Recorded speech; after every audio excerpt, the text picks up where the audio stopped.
Magandang araw po. Ako po si Daniela Mariel Perez Papasin at ang akin pong itatalakay ngayon ay ang sistemang padrino o palakasan. Ano nga ba ang sistemang padrino? Ang sistemang padrino ay isa sa kinaharap o nagaganap na laganap dito sa bansa natin na Pilipinas.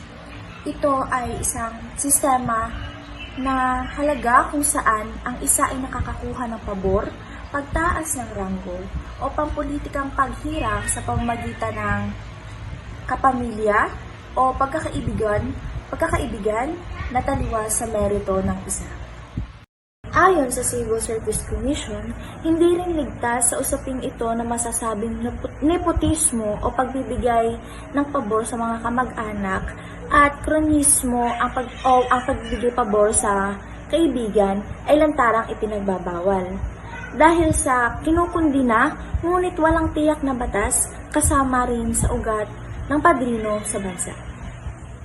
Bukod sa sistemang padrino at palakasan, may matindi ding kinaharap ang ating bansa. Ito ay ang korupsyon. May 6 na iba't ibang sektor ang korupsyon.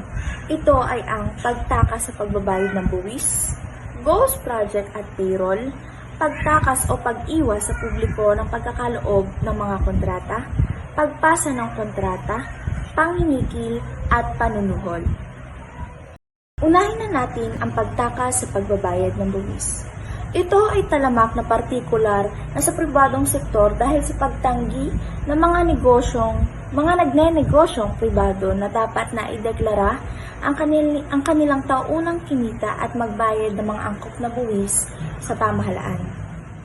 Mga ghost project at payroll o pasahod.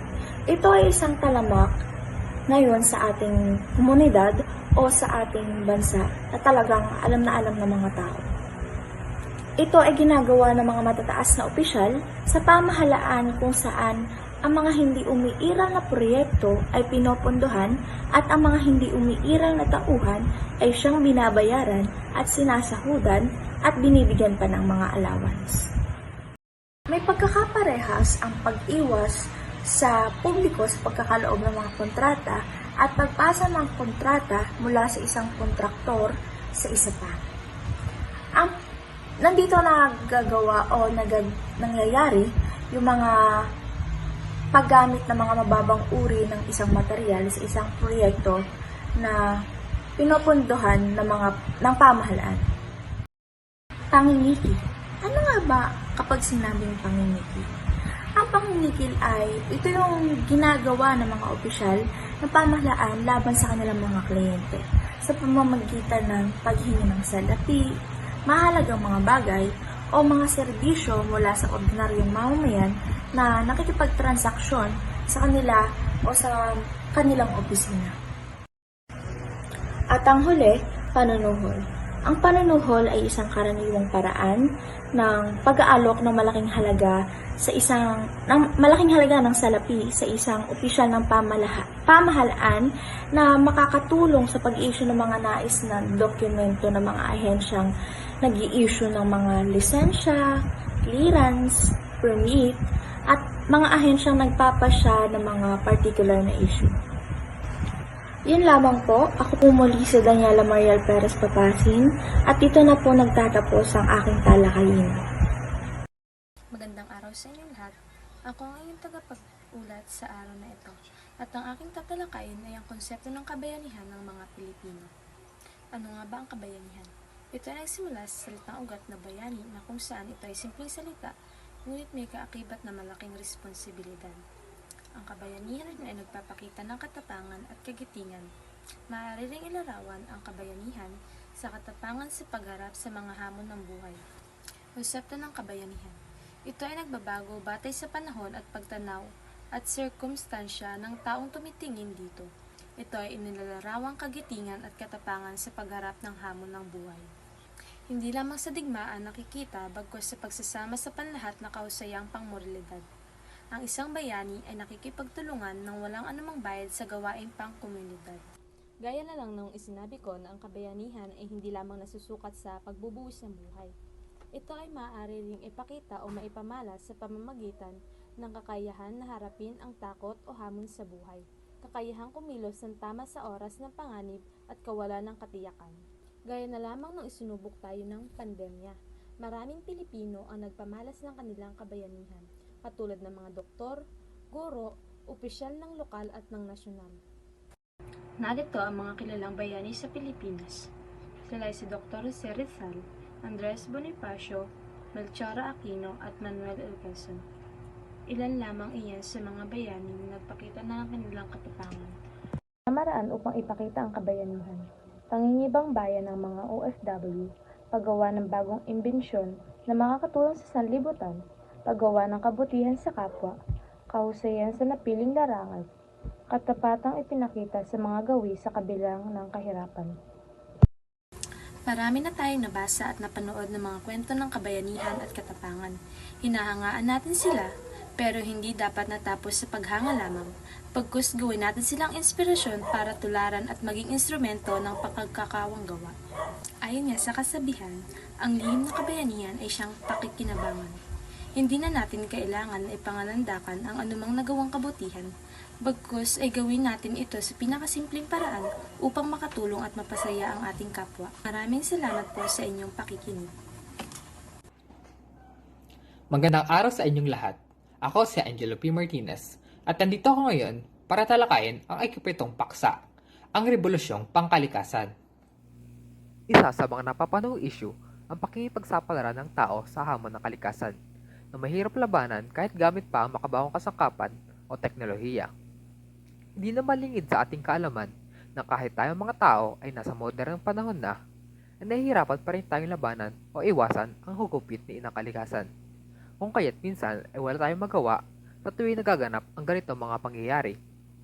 May kita ang kultura ng pagdadamayan sa buong mundo para sa agarang pagbangon ng isang bansa. Subalit ang pagsusumikap na makatulong ng iba ay kailangan din ng kasamang disiplina ng taong tinutulungan at maayos sa sistema buhat sa kanyang pamahalaan. Dito natin may kita ang isa sa mga kapansing-pansing katangian ng mga Pilipino na tinatawag nating bayanihan na matagal ng parte ng ating kultura. Ngunit, hindi dahil nais natin makatulong, ay nagiging maganda lagi ang kinahinitnan nito. Kailangan din natin ng pagkakaisa mula sa mga tao at ng ating gobyerno. Dahil narito na rin tayo sa usapang kalikasan, dumako tayo sa isa sa mga sanhi nito, ang mga kalamidad. Andito na ang paggalaw ng mundo o lindol, may kaugnayan sa panahon, mga pagbaha, pagguho ng putik o lupa, at taggutom. Narito na rin ang iba't ibang isyong may kinalaman sa kalikasan. Una, ang tamang pagtatapon ng basura. Kaakibat pa rin sa pag-unlad ng mundo, pagtaas ng populasyon, at pag-angat ng ekonomiya ay ang pag-angat ng basura na isang suliraning kinakaharap na hindi lamang laganap sa Pilipinas, bagkus sa ibang karatig na bansa. Ito naman ang iba't ibang hamon na kaakibat ng wastong pagtatapon ng basura. Una, ang solidong basura ay karaniwang itinatapon o ibinabaon sa mga landfill sites na maaaring makapaminsala sa lugar. Dito ay binabaon nila ang mga basura tulad ng plastic na kung saan ay maaaring tumagal kahit saan mula 12 hanggang 500 taon upang mabulok. At kahit na pagkatapos, hindi ito naganap na mawawala. Lumiliit lang ito. Pangalawa, ang mga nabubulok na basura ay maaaring magbuwan ng mikrobyo, masangsang na amoy o di kaya ay simsimin ng tubig sa ilalim ng lupa. Pagkatapos mabulok ng mga ito, ay nag-iiwan silang matinding amoy o kaya naman ay maglalaganap ng bakterya na maaari makapaminsala sa pang-araw-araw na kabuhayan ng mga tao. Pangatlo, ang usok na nagmumula sa mga sinusunog na basura ay nakapagdaragdag din ng polusyon sa kapaligiran. Ang polusyon na dulot din ng ating pagsusunog ay mas lalong pinapalala ang kalagayan ng kalikasan, kung kaya tayo rin ay nadadamay. Isa sa mga batas na may kaugnayan sa usaping basura ay ang RA 9003 o Ecological Waste Management Act of 2000. Nakakaibat ang lokal na pamahalaan na may pangunahing responsibilidad sa tamang pamamahala ng basura na kaisa na mga mamamayan sa pagpapanatili ng kalinisan at kaayusan ng paligid sa pamamagitan ng tamang pagtapon at pagbubukod ng basura. Magandang araw po sa inyong lahat. Ako po si Melanie Manlikid. Andito po ako ngayon para talakayin ang pagbabago ng klima. Likas na pagbabago, sama-samang epektong enerhiya mula sa araw, pag-ikot ng mundo at init na nagmumula sa ilalim ng lupa. Greenhouse gases. paggamit ng kemikal na mga produkto ng tao, bunga ng carbon dioxide, buhat sa mga sasakyan, ang mga usok na mula sa mga pabrika at walang habas na pagputol ng mga punong kahoy. Sa kasalukuyan, kapansin-pansin ang pagkasira ng ating kalikasan buhat ng kawalan ng disiplina at pag-iingat. Dahil dito, patuloy pa rin ang walang habas na pagputol ng kahoy, kaya't nagkakaroon tayo ng landslide, pag-ulan at pagbaha. Magandang araw po sa inyong lahat. Sa ating pagpapatuloy ng talakayan, tatalakayin ko naman ang tungkol sa pagkaubos ng likas na yaman. Ang pagkaubos ng likas na yaman ay isang mahalagang issue na direkta ring nakakaapekto sa ating kapaligiran at lipunan. Ito ay nauugnay sa pangangailangan ng tao at patuloy na paggamit ng mga yamang ito ng mga kapitalista. Ang mataas na pangangailangan ay nagtutulak sa mga kapitalista na gamitin ang likas na yaman.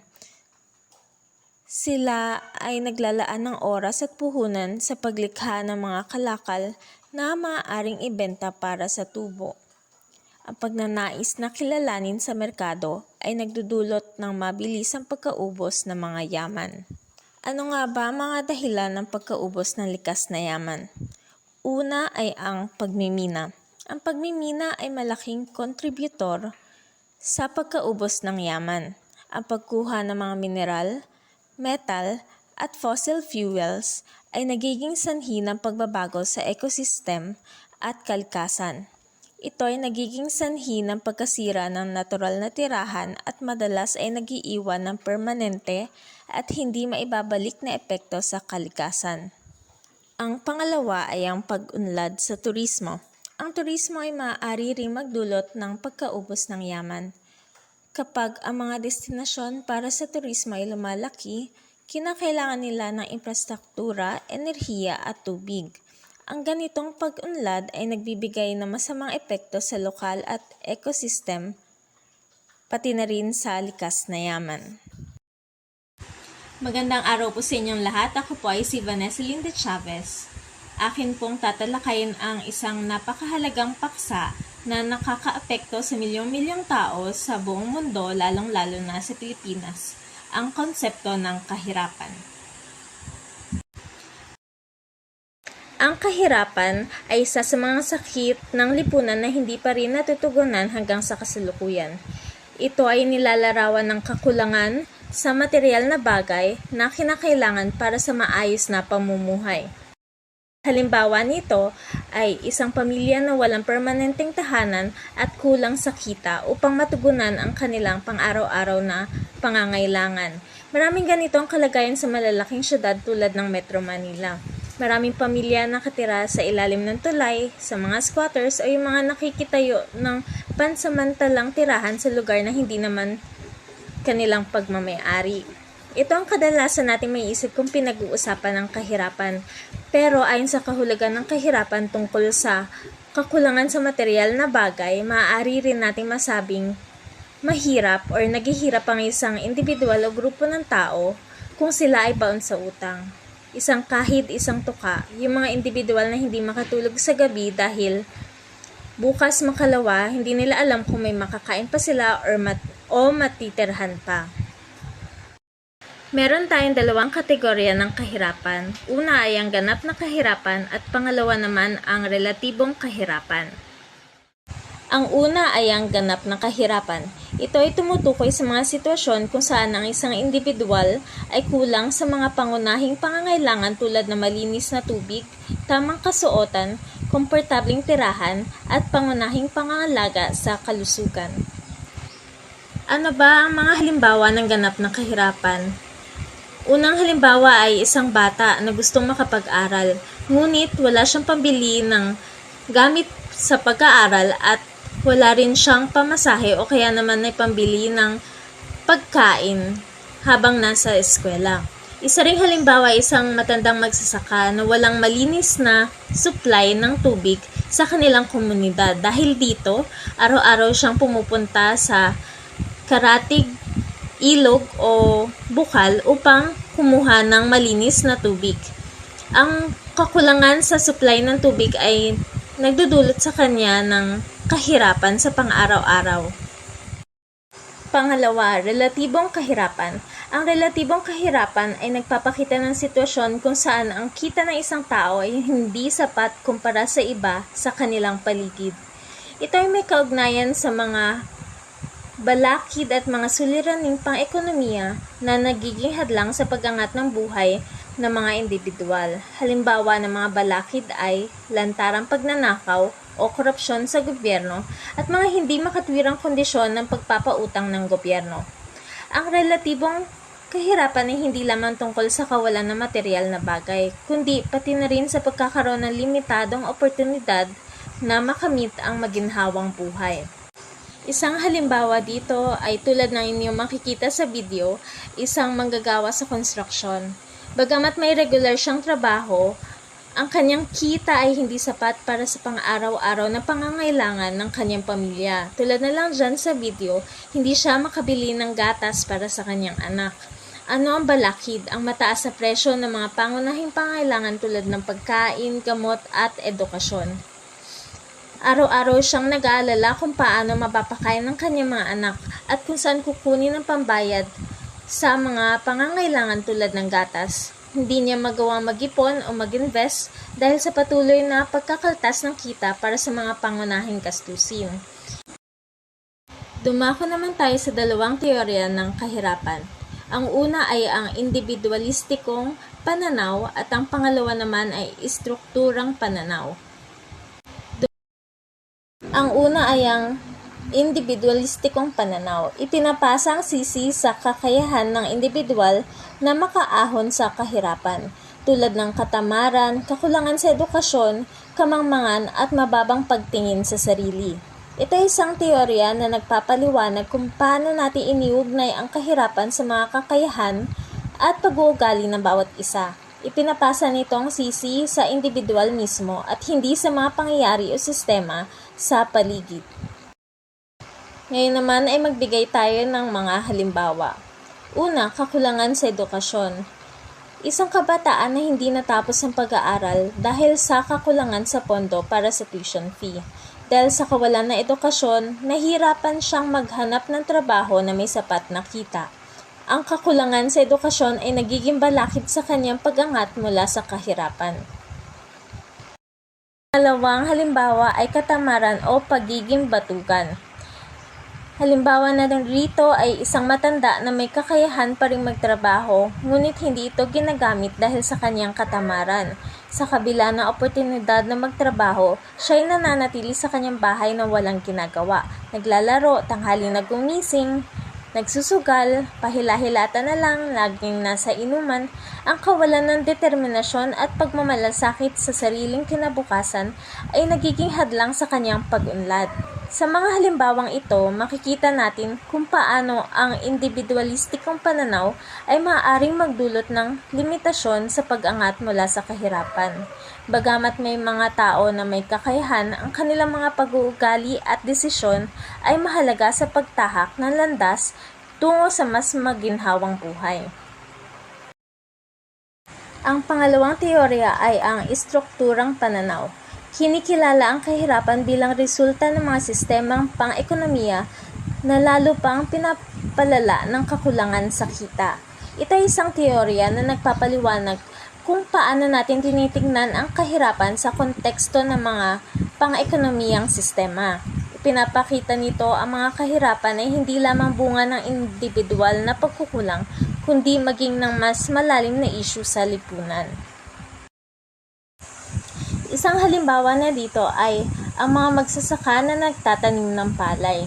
Hindi lingid sa ating kaalaman ang mababang presyo ng palay sa merkado.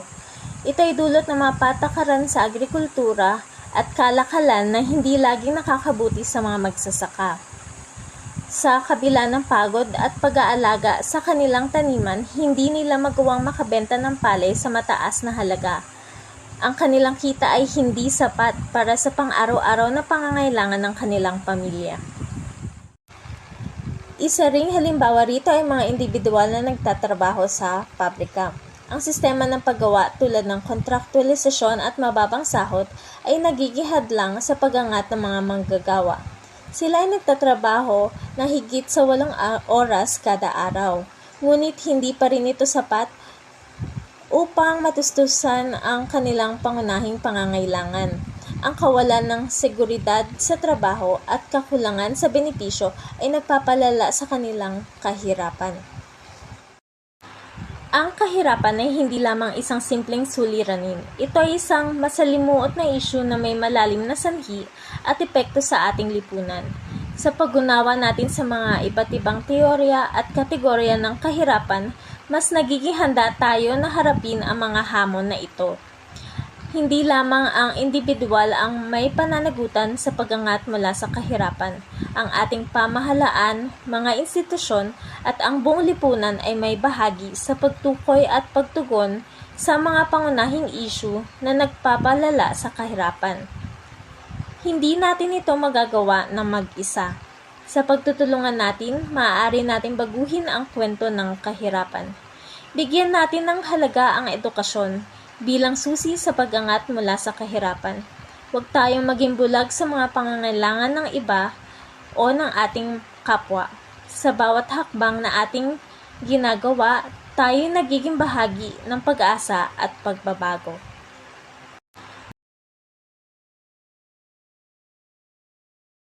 Gandang buhay, ako nga pala si Mark Cesar de Castro at ito ang magiging parte ko sa talakayan ng aming grupo. 5 sangkap ng kahirapan. Ano nga ba ito? Bakit nga ba ito tinawag na sangkap at hindi dahilan? Bakit kaya ganoon? So ganito yon. Ang salitang sangkap at ang dahilan ay dalawang magkaibang salita. Sila ay hindi magkapareho o hindi sila magkatulad. Ang dahilan ay ang mga bagay na nakadaragdag sa pinagmula ng isang suliranin tulad ng kahirapan, nakadaragdag sa pinagmulan. Ibig sabihin, ganito. Halimbawa, noong unang mga panahon, tayong mga Pilipino o yung mga katutubong Pilipino o mga ninuno nating mga Pilipino ay naninirahan ng maayos, matiwasay, masagana sa ating bansa. Subalit, nag-iba ito noong dumating ang mga dayuhang Espanyol, Amerikano at mga Hapones. Sapagkat nung dumating sila ay nagkaroon ng mga pagbabago, nagkaroon ng mga suliranin at kahirapan. At itong mga kahirapan ito ay yung mga naging sangkap. Samantala, ang sangkap ay maaaring mga bagay na nakadaragdag sa patuloy na pagkakaroon ng suliranin matapos na ito ay lumitaw. Dumating ang mga dayuhan, yun ang dahilan. Samantala, nagkaroon ng iba't ibang mga suliranin o kahirapan. Yung mga nag-arise na problema na ito, yung mga sumibol na problema, ibig sabihin, yung mga sangkap ng kahirapan. Halimbawa na lamang nito ay ang kawalan ng kaalaman o kakulangan sa kaalaman. Pangalawa ay sakit. At sa paglalim ng ating talakayan ay mas maiintindihan natin kung ano ang mga sangkap na ito at bakit sila nakaragdag sa kahirapan ng ating bansa o ng mamamayan. Ngayon naman ay ating tanawin ang 5 sangkap o 5 malalaking sangkap ng kahirapan. Una dito ay ang kawalan ng kaalaman. Ang kawalan ng kaalaman ay nangangahulugan ng kakapusan sa impormasyon. Iba ito sa pagiging bobo na ang ibig sabihin ay kakapusan ng talino. Iba rin ito sa pagiging tanga o hangal na kakapusan naman sa karanasan. Madalas kasi napapagpalit-palit natin ang tatlong ito. O kaya iniisip natin na pare-parehas lang sila ng ibig sabihin, yung kawalan ng kaalaman, bobo, at tanga. So ngayong oras na ito ay ibahin natin yung pagtingin natin dito. Halimbawa, dito sa kawalan ng kaalaman, paano ba siya naging sangkap sa kahirapan? Unang-una, Halimbawa, tayong mga estudyante, dahil tayo ay pinag-aaral ng ating mga guro o ng ating mga instructors, ay nadaragdagan yung ating kaalaman sa mga bagay-bagay. Kumbaga, sa panahon ngayon ay napakahalaga ng kaalaman sapagkat kung wala kang kaalaman o karagdagang kaalaman sa iyo, ay paano ka mamumuhay? Diga parang napaka-relevant ng kaalaman ngayon kasi kung wala ka nito ay mahirap mag-apply sa mga trabaho, mahirap makapasok sa mga trabaho, mahirap makisabay sa galaw ng mundo ngayon kung kulang o wala kang kaalaman na siya namang ipinagkait sa atin noong mga panahong una dahil nga yung mga dayuhan ay ayaw nilang malamangan. Ang gusto nila ay supreme sila. Sila lagi yung nasa taas. Sila yung nasa tuktok dahil akala nila sila yung supreme being. Parang ganon kasi yung gusto nilang iparating. Kaya itong unang sangkap ng kahirapan ay kawalan ng kaalaman sapagkat malaki talaga ang naging epekto nito sa mga Pilipino noon. Subalit, hindi ito naging hadlang sa kanila, ano.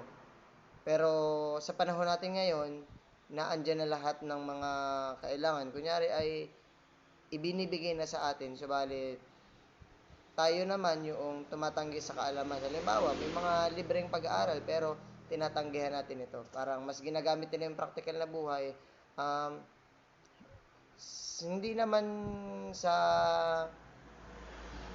sa binabaliwala natin yung pagiging practical pero it is much better o mas ano pa rin na mayroon tayong dagdag kaalaman sa ating sarili dahil this is not just for ourselves kundi magagamit din natin ito sa ibang mga bagay katulad na sa kapag tayo nagkaanak sa mga ganoong bagay sa pag-apply ng mga trabaho para tayo ay madaling makapasok at mas may angat natin yung sarili sa kahirapan.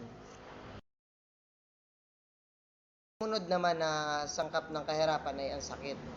Kapag ang isang pamayanan ay may mataas na antas ng pagkakasakit, mas madalas ang pagliban sa trabaho, mas mababa ang produksyon, mas maliit ang kita o nagagawa. At maliban sa mga bagay na ito, na hatid ng mga sakit tulad ng paghihirap, ay malaki ang naibabawas nito pagdating sa ekonomiya ng bansa. Halimbawa, isang konkretong halimbawa nito ay noong pandemya. Bago ang pandemya, hindi naman lingid sa kaalaman natin na nahihirapan ng ating bansa pataasin ang ekonomiya ng bansa noong pagpasok ng Administrasyong Duterte dahil talagang malaki yung pagkakautang ng Pilipinas noon. Subalit, mas lalo tayong nabugso sa ilalim noong dumating ang pandemya sapagkat sakit ito at nakakahawa. Nakulong tayo sa ating mga tahanan sa 4 na sulok ng ating bahay at dahil dito, bumaba ang produksyon. Humina ang mga kita, bumaba ang ekonomiya ng bansa. At sa ganoong parte, sa malaking parte, ay malaki ang kinalugi ng bansa at malaki ang kinapekto nito sa atin, ano. So, paliitin natin, sa isang pamilya, isa lang ang breadwinner at halimbawa, yun ay ang nanay. Nagkasakit ang nanay, ay di walang magtatrabaho, walang kikitain, walang kainin, walang ikabubuhay sa araw na yon o sa mga susunod pang araw. Dahil halimbawa, JO si nanay, ibig sabihin, kung ano yung araw na kanyang pinasok, 3 araw siyang pumasok, sa loob ng 3 araw na yon, doon lang siya sasahuran. Subalit kung siya ay makakapasok sa loob ng 5 araw sa isang linggo, 5 beses siyang sasahuran o makakatanggap ng kanyang sweldo. Subalit kung siya ay nagkasakit, paano kung 5 araw siya nagkasakit? Paano na ang sweldo? Paano nakakainin ng kanyang pamilya sa loob ng linggong iyon? E di, niya nga, ang pamilya, walang nakain ng kanyang pamilya. Nahirapan na siya, wala pa siyang pambili ng kanyang mga gamot at wala pa siyang pampagamot sa ospital dahil sa kanyang sakit. Ayon ang epekto ng sakit sa kahirapan. Kaya ito ay nakadaragdag sa kahirapan talaga. Isa talaga ito sa malalaking sangkap ng kahirapan. Kawalang pagpapahalaga. Ang kawalang pagpapahalaga ay nangyayari sa tao kapag nawalan sila ng pakialam o pakiramdam nila ay wala silang kapangyarihan upang mabago ang mga bagay sa paligid nila na itama ang isang kamalian o pagkakamali. Halimbawa, kawalang pagpapahalaga. Mayroong katulad nito, talakayan, kami yung mag-uulat. Halimbawa ay humingi ako ng tulong sa isa nating kaklase at naibigay niya yung tulong na iyon. Nagampanan ko ng ayos ang aking pagtatalakay. Subalit, pagkatapos ko magampanan ng talakayan na ito, hindi ko na pinansin yung aking kaklase. Hindi ko na siya binigyang pansin. Hindi man lamang ako nagpasalamat. Ibig sabihin, nawalan ako ng pagpapahalaga doon sa taong tumulong sa akin. Sa tingin nyo ba, may tutulong pa sa akin matapos kong baliwalain ang taong ito? Pagkatapos ko siyang hingan ng tulong at baliwalain siya. Di ba wala na? At iyon ay isa sa sakit o kultura ng mga Pilipino na parang dinadala natin ito hanggang sa ngayon. Lalo na yung mga taong alta o yung mas nakakataas sa lipunan. Sila yung mga taong mas madalas na hindi nagbibigay ng pahalaga sa kanilang kapwa. At we are not generalizing dahil mayroon din namang nakabababa na sa lipunan ay hindi pa marunong magpahalaga ng kanilang kapwa. At dahil doon, nakadaragdag ito sa sangkap ng kahirapan at nakakawala ng pag-unlad ng isang individual o nakakawala ng pag-unlad ng kakayahang moral ng isang individual. Hindi mapagkakatiwalaan.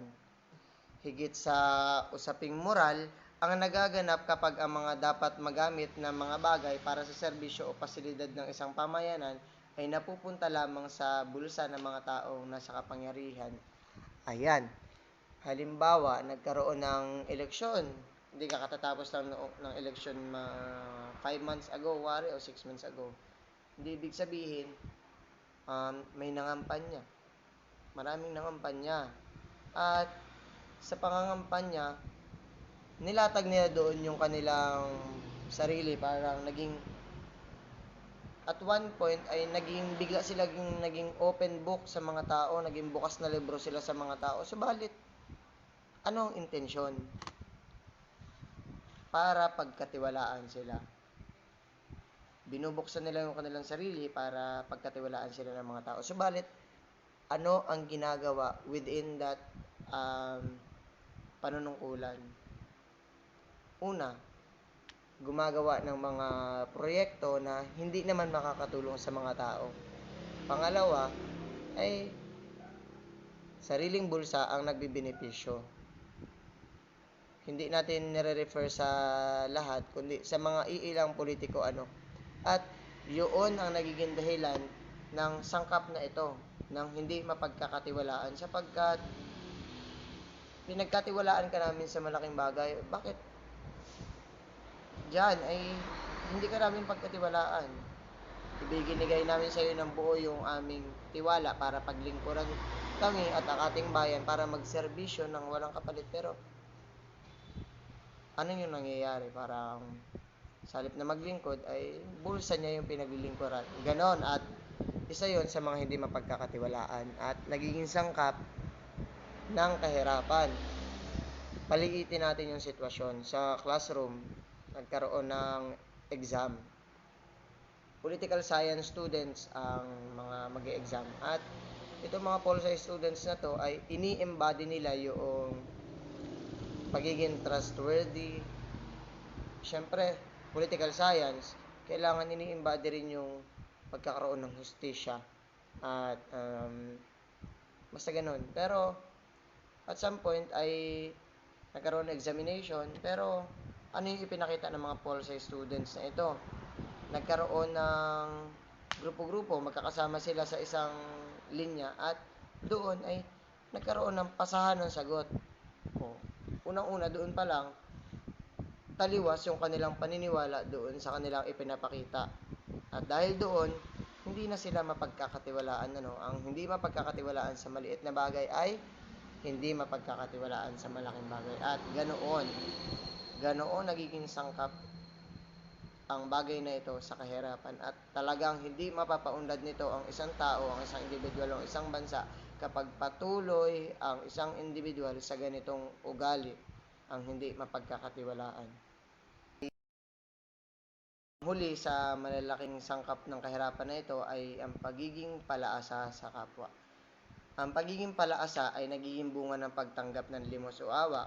Kung minsan, ang pagtanggap ng limos ay hindi masama kung ito ay nagiging ganap para sa panandaliang pagsagip sa buhay. So, halimbawa nito ay ang nagkaroon ng sakuna sa ating bayan. Halimbawa, tayo ay tinamaan ng bagyo. Marami ang napinsala, marami ang nasira. Halimbawa sa agrikultura, nasira, nawalan tayo ng panghanap buhay, nawalan tayo ng pagkain dahil sa sakuna. Ano ang gagawin ng pamahalaang lokal at pamahalaang nasyonal? Sila ay magpapadala ng tulong sa atin, sa ating mga nasalanta ng bagyo, ng sakuna, para meron tayong pantapal o band-aid solution para tayo ay mairaos natin ang mga araw na tayo ay wala pang trabaho. Subalit, kung tayo ay nagkaroon na ng trabaho at tayo pa rin ay nagiging palaasa sa gobyerno, tayo hingi pa rin ng hingi ng mga pagkain kahit na tayo ay kaya na nating magtrabaho, subalit tayo ay tinatamad. Tayo ay nagiging palaasa sa ating kapwa. Anong mangyayari sa atin? Wala. Tayo ay tinatamaan ng sakit na katamaran. 'Di ba? Kapag tayo ay nagiging palaasa sa ating kapwa, ano ang bunga nito? Wala. Walang magandang bunga ang pagiging palaasa sa kapwa. Kung kaya't dapat mawala ang kultura na ito dahil isa ito sa nagpapahirap at sa nakakadagdag sa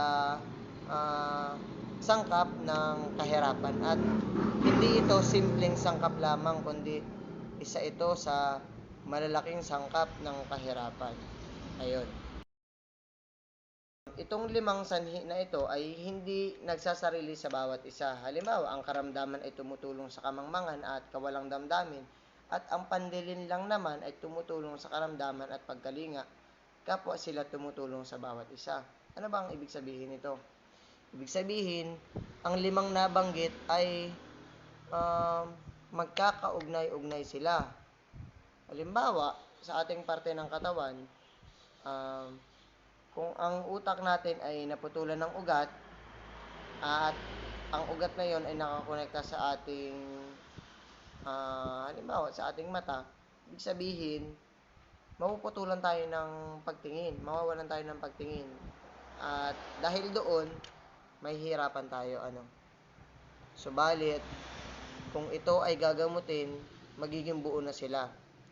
In a positive sense ay maganda na magamot din ang 5 sangkap ng kahirapan na ito, sapagkat kung mapuputol natin diyan ang isa lang yung matatanggal natin.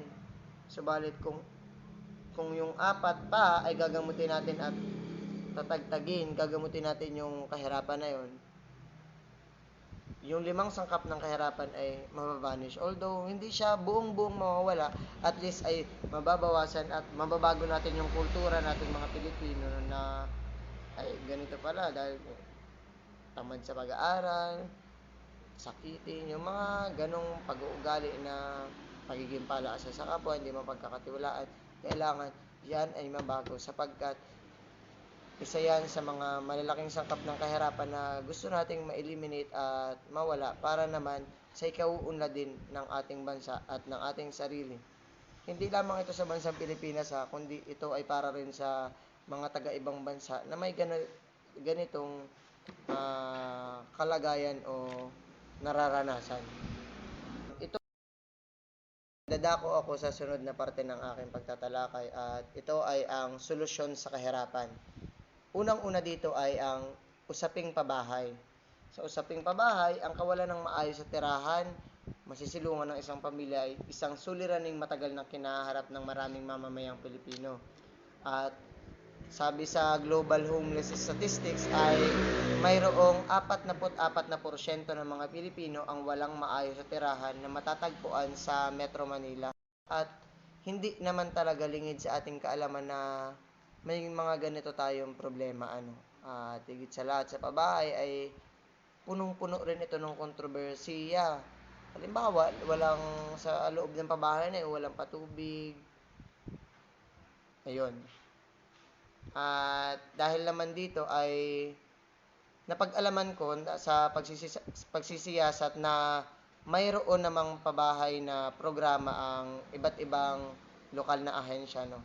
Halimbawa, ang ating national na pamahalaan ay may programang pabahay at ganoon din ang ating lokal na pamahalaan. Subalit, ang nagiging problema lamang dito ay kapag mayroon ng pabahay, ang mga tao ay demand ng saan kami kukuha ng pagkain. Nilayo nyo kami sa aming lugar ng pinagtatrabahuhan, sa lugar na aming pinagkakakitaan.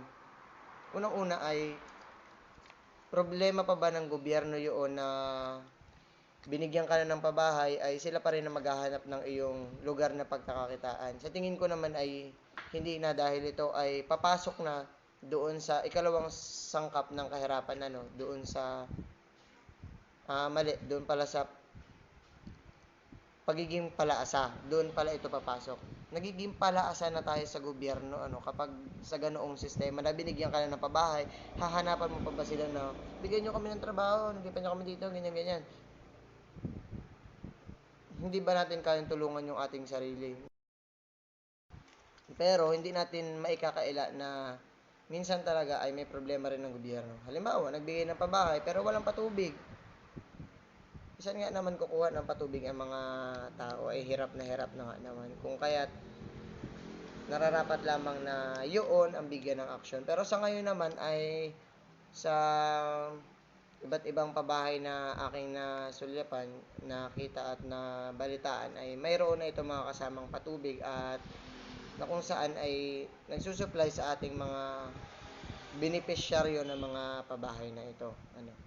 At yun ay isa lamang sa mga solusyon sa kahirapan. Subalit, kung titingin tayo sa isang mas malawak na perspektibo ay mas marami pa yung mga bagay na pwede nating malaman at matuklasan na magiging solusyon sa kahirapan ng bansa o ng Pilipino.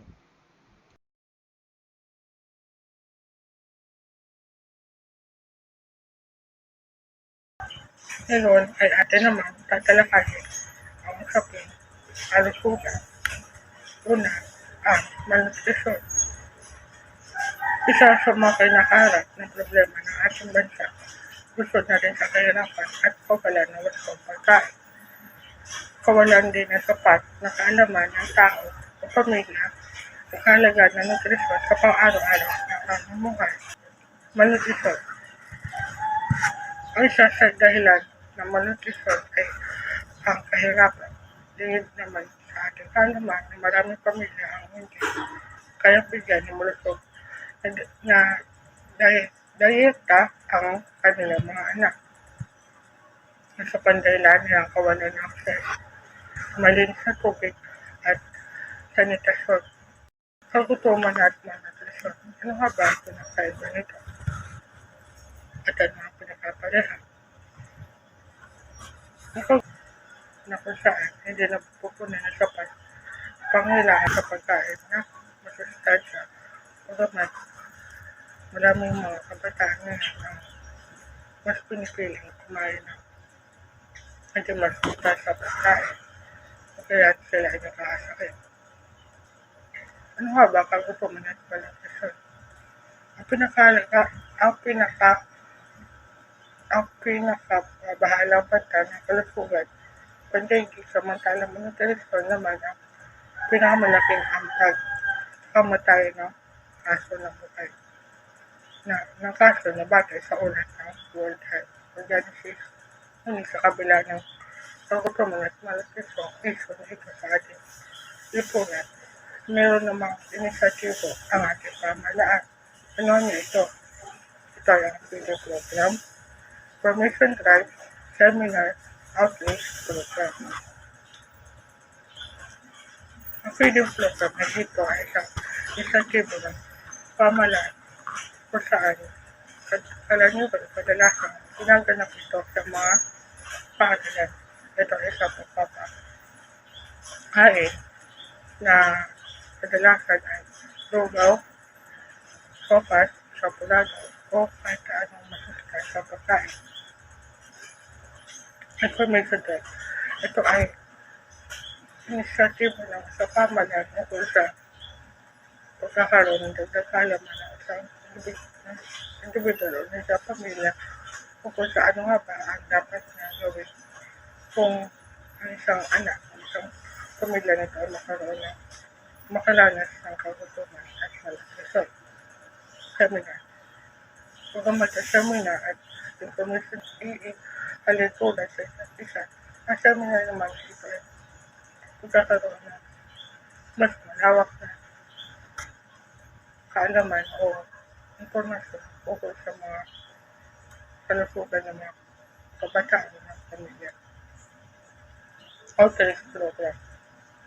Outreach program ay isang inisyatibo ng pamahalaan kung saan kalaniwang ginaganap ito sa mga lugar na hindi kaya bumili o hindi kaya ng punan ng kanilang hukuman o ng kanilang pangangailangan. Ang kalaniwan ay pinapabukay dito ay magamitan, laruan para sa mga bata at pagkain para sa mga bata, pamilya, nanghuhukuman o nangyayari.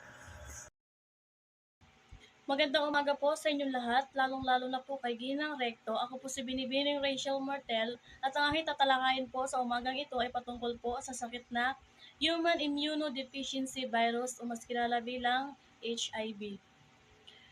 Ang immunodeficiency virus ay nagdudulot ng sakit na AIDS habang tumatagal. Ito ay nakakaapekto sa immune system ng tao kung saan pinapabagal nito ang katawan na labanan ang infeksyon.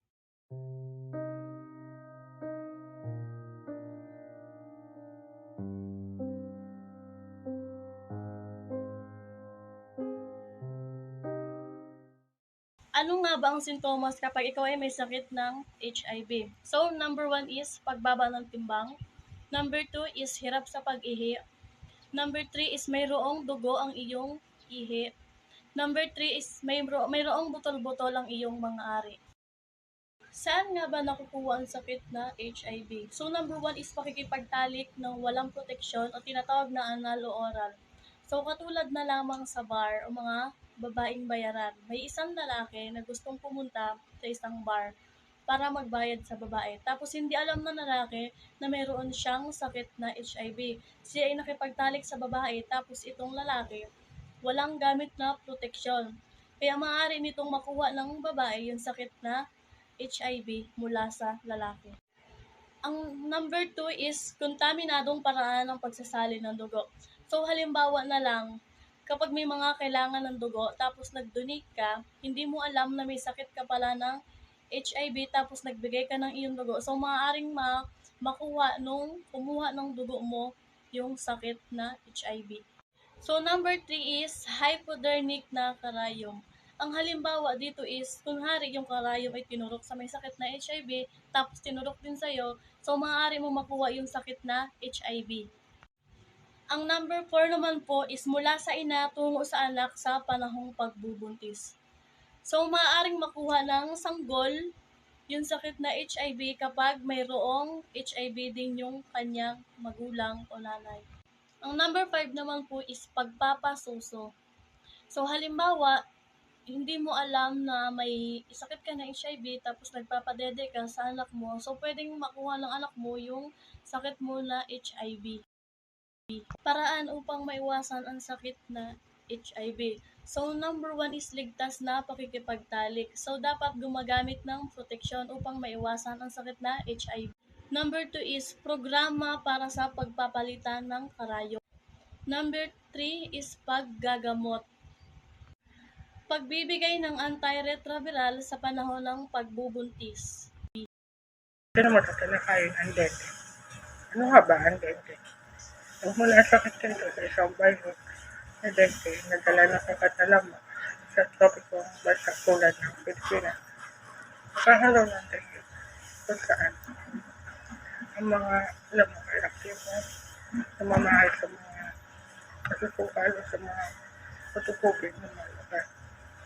Tulad na naman ng kung saan meron tayo isang barangay na isang hindi man o hindi nililinis ng kanilang lugar.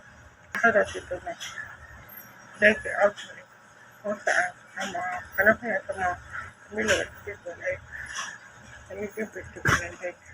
Kita simula 3 hanggang 14 na araw matapos ang infeksyon tulad ng tataas sa lagnat, pananakit ng ulo, pananakit ng laman at mga aso-aso at apot pa. Maaari rin natin ilagdag dito ang paglalalases o pagpupula ng ating balat. At ilalagay po natin ito sa hindi normal na temperatura ng ating katawan o ang pagbalik-balik sa lagnat na hindi pumakita. Sakit ng ulo at dulo po ng pamumula pati ng mata. Ngunit, paano pa ba natin ito naiiwasan? Naiiwasan natin ito sa pamamagitan ng paglilinis sa lugar ng ating kapaligiran na kung saan po lalo kung ang ating lugar ay prone sa isang dengue. Ngunit, paano ba ito? Tingin po tayo ay meron COVID na nakaimbak, maaari natin po alisin o balikan araw-araw upang hindi dito mamuhay o mga nakamana mo. Kung tayo ano mga sukat o mga hindi pa naglilinis ng mga report, likuran, mga bakod, ito ay dapat natin linisin o samasin upang hindi pwede ito makapag-pamahay o mga pagpumugad ang kapag-tipo ng mga gamot. Ikaw ay nasakit o nalibit ko na lang. Ikaw ay nasakit ng sagyente. Ano nga ba o paano nga ba ito gumagaling? Paggaling, maaaring gumaling ang may dengue sa loob ng 2 hanggang 7 araw. Pagkali, kung mapagkakataon, nauwi ito sa kamatayan dahil sa lagnat ng dengue, ay muli siya nagre-resulta ng pagdudugo, baba ng platelets, pag-awas ng plasma o ng dengue shock syndrome. Na nakapanganib ng low blood pressure kung saan ang dugo ay bumababa na tatago nito ang dugo. Saan tatalo na ba ang ating dugo? O kaya dito ay nahatod